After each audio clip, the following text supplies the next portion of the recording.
Hey y'all, it's Melissa here at Twin Oaks Family Farm in rural Southeast Ohio, USA. Welcome back to Twin Oaks Farm Poultry. It's April 15th, 2024. We are in a pen of 111 Cornish Rock Cross meat chickens. They're not Franken chickens, they're just the best meat chickens in the world. And they really are specialized to be raised for poultry meat production.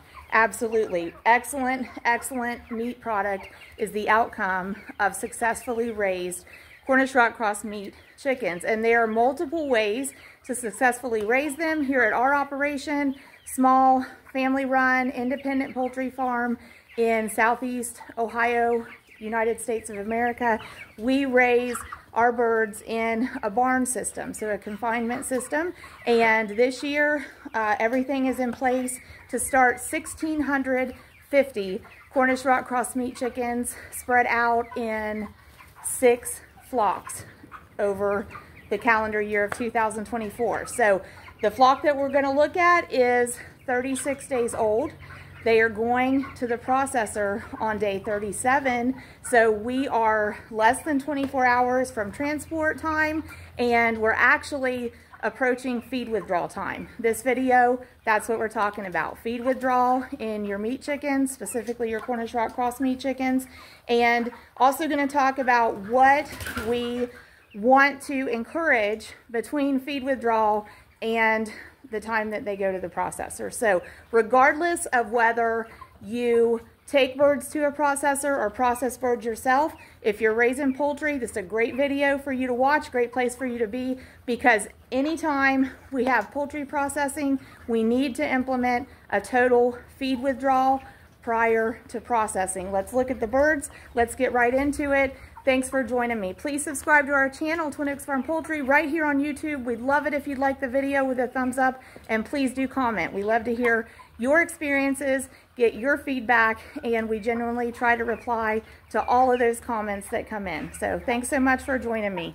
So this is about the only window I have today to get a little bit of video on this flock. It is day 36.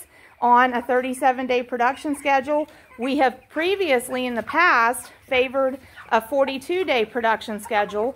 We're learning that to get the size finished bird we want at the outcome of having our flocks processed, 42 days with our system is a little bit longer than we need to go.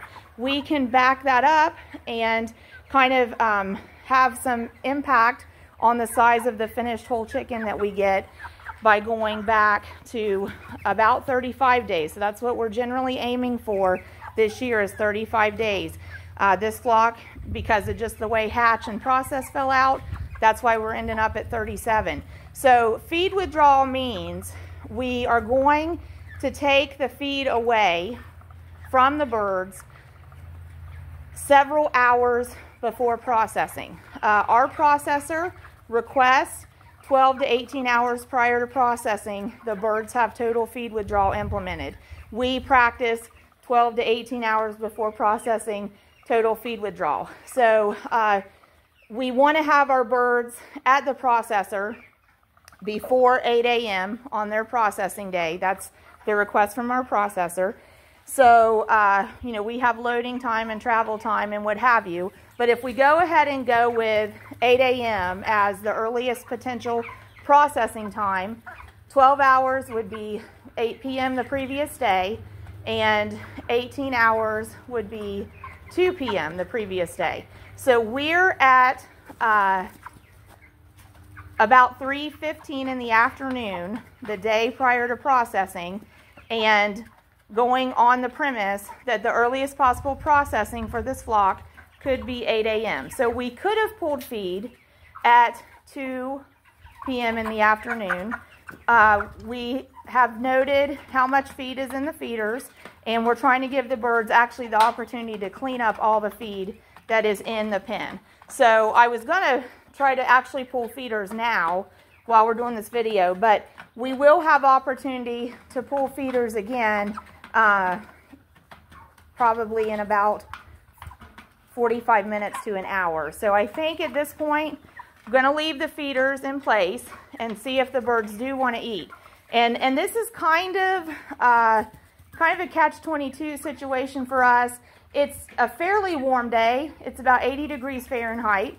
Birds that are 5 weeks plus, that are Cornish rock cross meat chickens in production for poultry, really want ambient conditions no more than 70 degrees Fahrenheit. They could even tolerate and probably enjoy 65 degrees Fahrenheit. And we can see as we look around the pen, these birds are coping just fine. I don't have a mortality concern over heat, but they are showing me, I feel a little warm. So the bird's sitting like this one. Why is it sitting like that? It's sitting like that to expose the unfeathered underbelly, which we can't see from this angle, but the feathers don't grow in completely on the underbelly. They don't really even grow in completely all over the bird, but they don't grow in completely. There's one. They don't grow in completely on the, and this bird is fine. It's just laying on its side. It's exposing the unfeathered underbelly to let air move over it so it can stay as cool as it possibly can. Oh, sorry, I missed the bird. Okay, so that's why that bird's doing that. It's fine. I just had all the birds up, exercised them, walked it around, okay? So I know we're okay. The panting, you know, they don't sweat, so they pant. Okay, we can relate to that in dogs. You know, dogs pant to cool off. It doesn't necessarily mean that symptom, that indicator by itself doesn't necessarily mean they're overheating. It means that's their coping mechanism for cooling down, right? Having the wings kind of spread out is another, and we can kind of see that on those from back here. Why do they do that? Again, there's less feathering on these birds grown in under the wings. So if they hold the wings out from the side slightly, they're letting whatever air movement there is kind of move through there and cool them down, you know, by breezing across the skin that's exposed. So that's why they do this. Also, we don't want to exercise them when it's warm. That's a good visual on that. We don't want to exercise them when it's warm, but we do have to encourage Cornish rock cross meat chickens to move around sometimes in order to get them to go to food and water. And what I referred to as a catch-22 is that, so normally when we would see our birds indicating warmth, you know, we would not encourage them to eat at all at that point. But in this case, knowing that feed is being taken away for us within an hour, we do want them to have the opportunity to eat the food that is available, okay? And we want to have them drink water. But at any rate, we're within an hour of feed withdrawal. So I'll show you our feeders. So the feeder here, we've looked down in there, it's down to the tray. Same here, we've pushed the feed out. It's almost out to the tray. Same there, we can see it's all the way down to the tray, all the way down the tray here, and they've just really about got that one cleaned up. So they're not gonna quite clean all the feed up,